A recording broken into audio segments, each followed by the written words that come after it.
Europe 1, en direct de Roland-Garros. Bonjour Mathieu Bocoté. Bonjour. Pour votre retour à l'antenne, pour votre carte blanche, vous souhaitez revenir ce matin sur la nomination de Pape Ndiaye au ministère de l'Éducation nationale dont on parlait à l'instant avec Bérénice Levet, l'invité de Sonia Mabrouk. Oui Dimitri, car cette nomination se présente comme la signature du nouveau quinquennat, sous le signe de la rupture la plus totale qu'on puisse imaginer avec la ligne associée à Jean-Michel Blanquer. Le macronisme nous rappelle son infinie plasticité idéologique. Il peut être une chose et son contraire selon les circonstances. Mais on peut aussi croire que le président de la République dévoile désormais ses convictions les plus fondamentales au-delà de la provocation politique. Chose certaine que la controverse accompagne désormais la nomination de Pape Ndiaye. Ces prises de position choquent même ceux qui se voulaient les alliés du président. Sentencieuse, presque outrée, la Macronie nous explique néanmoins qu'il s'agit de déclarations éparses et récentes, n'engageant en rien la pensée du nouveau ministre. Sauf que c'est faux. Ce ne sont pas que des déclarations, ce sont autant de marqueurs d'une pensée qui s'inscrit dans la durée. Ces déclarations témoignent d'une lecture de la question des populations issues de l'immigration en France à la lecture de l'expérience américaine. Pape Ndiaye considère donc qu'il y a un problème de racisme structurel en France. Autrement dit, le racisme serait emboîté dans la structure du pays, indissociable d'une histoire coloniale qui se poursuivrait dans ses frontières avec ce qu'on appelle aujourd'hui les populations racisées. Ce qui le pousse, soit dit en passant, à adhérer à la théorie des violences policières qui participerait à ce système répressif et à célébrer Assa Traoré. La société française serait productrice d'inégalités raciales systémiques. Et il faudrait racialiser la société au nom de la plus grande lucidité avant de la déracialiser ensuite. Autrement dit, il faudrait nommer partout la race pour parvenir à la faire disparaître un jour lointain, autant rêvé de l'utopie accomplie. C'est probablement ce qui l'a transformé, selon ses propres mots, en compagnon de route du cran qui entend d'abord définir les hommes par leur couleur de peau. Pape Ndiaye considère aussi que le racisme anti-blanc serait une impossibilité théorique en sciences sociales.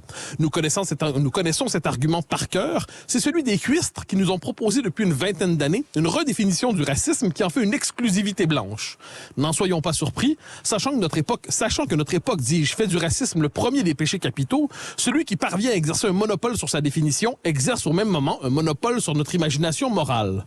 Je serais néanmoins curieux de voir Pape Ndiaye m'expliquer qu'un jeune homme qui se fait tabasser en se faisant traiter de sale blanc n'est pas victime de racisme anti-blanc. Pape Ndiaye entend lutter contre le racisme partout, même à l'Opéra de Paris, qui serait frappé lui aussi par ce cancer. C'est ce qui l'a poussé à vouloir le soumettre aux exigences les plus délirantes du racialisme américain en matière de costumes et de représentation des œuvres. Pape Ndiaye a beau aussi critiquer officiellement les réunions non mixtes, c'est-à-dire les réunions d'où les Blancs sont exclus, il a accepté de participer à l'une d'entre elles. J'ajoute que l'affiche de cette réunion l'annonçait en écriture inclusive. Il est amusant de voir le commentariat aujourd'hui multiplier les simagrées interprétatives pour relativiser son propos, pour le surcontextualiser, pour le neutraliser politiquement et pour lisser son profil. Ou alors il préfère simplement les taire sans se rendre compte que le mensonge par omission est producteur de fake news.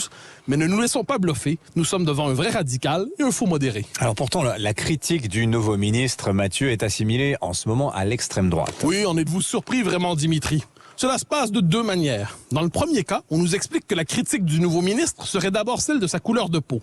On le critiquerait parce qu'il est noir. La critique du nouveau ministre ne s'expliquerait pas par ses idées, mais par un racisme décomplexé. Oui, j'ai entendu un commissaire politique qui passe pour analyste politique le dire comme tel à la télévision. Je confesse ma stupéfaction. Dans le deuxième cas, on affirme que la critique de la philosophie multiculturaliste serait le signe d'une pensée intolérante. Cela nous rappelle que tout désaccord fondamental avec la marche de l'époque sera inévitablement associé à l'extrême droite.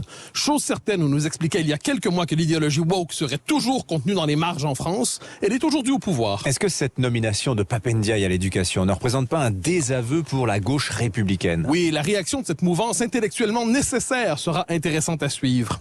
Elle espérait structurer idéologiquement le macronisme et lui fournir un logiciel d'interprétation du monde au-delà du en même temps. Elle espérait entrer dans la députation, peut-être même au gouvernement.